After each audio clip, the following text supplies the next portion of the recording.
Are you tired of those annoying arrows cluttering your Gmail inbox?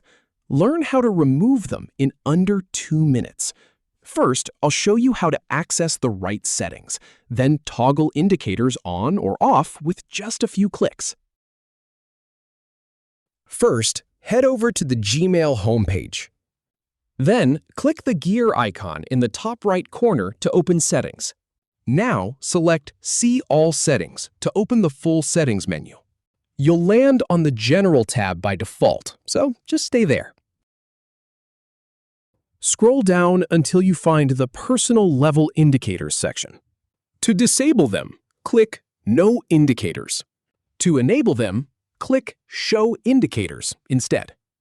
Finally, scroll to the bottom and click Save Changes to apply your setting. If you have any feedback or if any info is inaccurate, please leave a comment below. We'll do our best to answer or redo the video if needed. Thanks for watching.